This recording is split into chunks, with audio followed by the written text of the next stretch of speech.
Welcome to part one of the Model T engine Re-Babbitt. Part one will deal with the caps.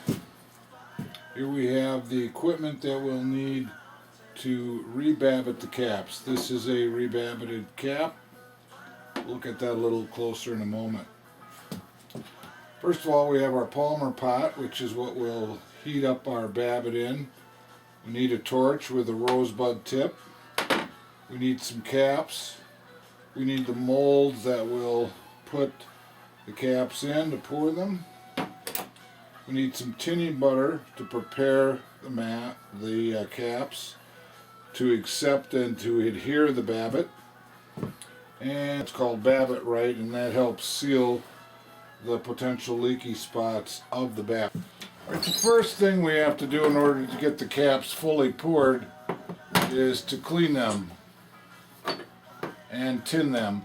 This is a cap that we'll need to melt this babbitt out of here and clean the cap up. When we get done, it needs to look more like this, and then this cap is ready to be tinned with the tinning butter.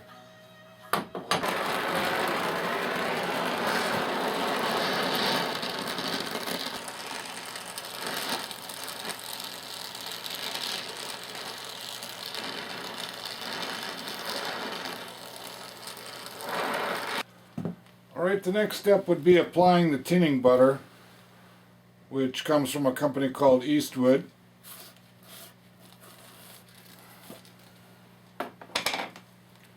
Basically a gray substance here.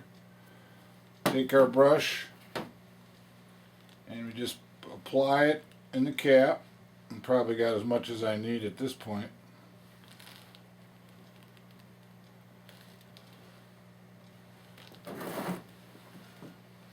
So there, now it's coated, and now we get the torch and heat it up. Alright, now we're going to heat the cap up.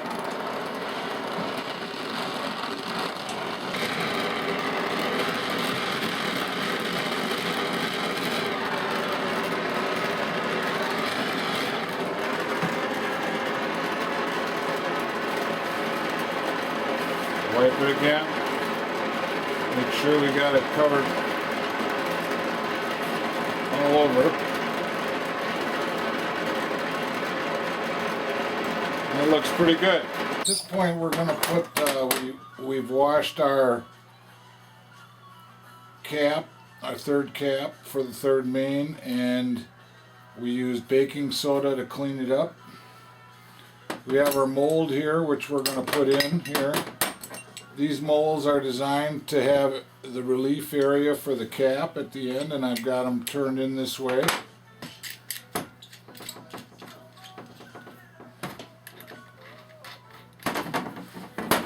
Now I'm going to kind of torque this one a little bit, tighten it up. What we have to watch out for is leaks that'll want to come out here when we pour the hot babbitt. So we want to tighten these up now.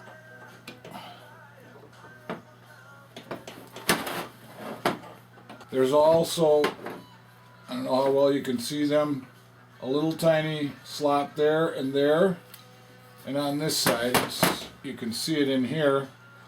We want the babbitt to come flowing out of there at the end. That's what we'll kind of watch for. Alright, we're going to put the Babbitt Right, which is kind of a Play-Doh feeling stuff with fibers in it. I don't know, it's non-flammable, or it resists the heat, let's put it that way. Not completely non-flammable, as you'll see.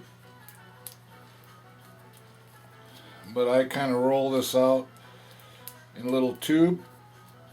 And we'll need two of these ultimately for both sides. So then we just put that in that area right there. Press that in.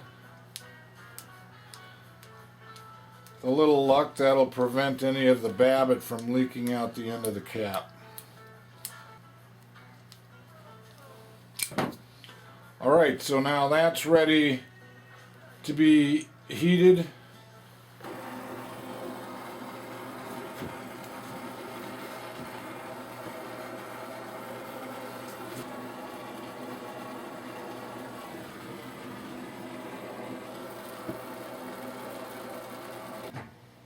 Alright, there it's hot enough.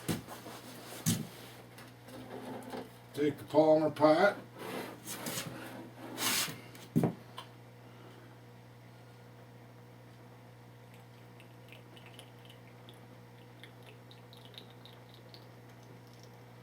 That's what we're looking for, that little amount that comes out the relief holes. It's coming out on both sides, all 4 relief holes, so that's a good sign. Okay, now it's cooled down enough to take the funnel off. Twist it a little bit and a little luck, pull it up. It's a little bit over 200 degrees and cooling fast. Today is December 11th, 2013, and it's about -6 degrees out at 8 o'clock at night. So anything warm is valued.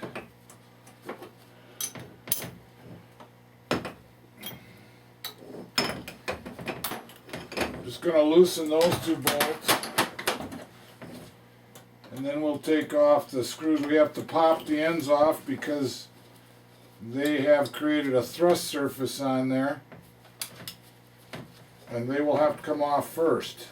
And that'll give us an indication of how well of a...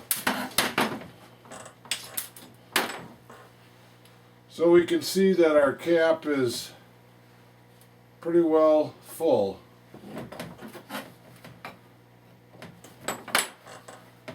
And again, our Babbitt right fell off and it looks pretty complete. You can see our little drainage that we had there. So now we'll take the bolts out.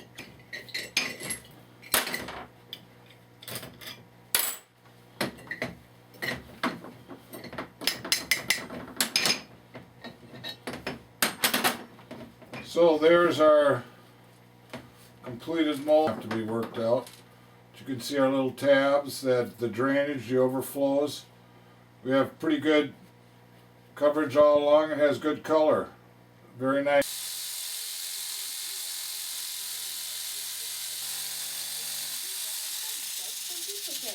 Reporting of green and gold and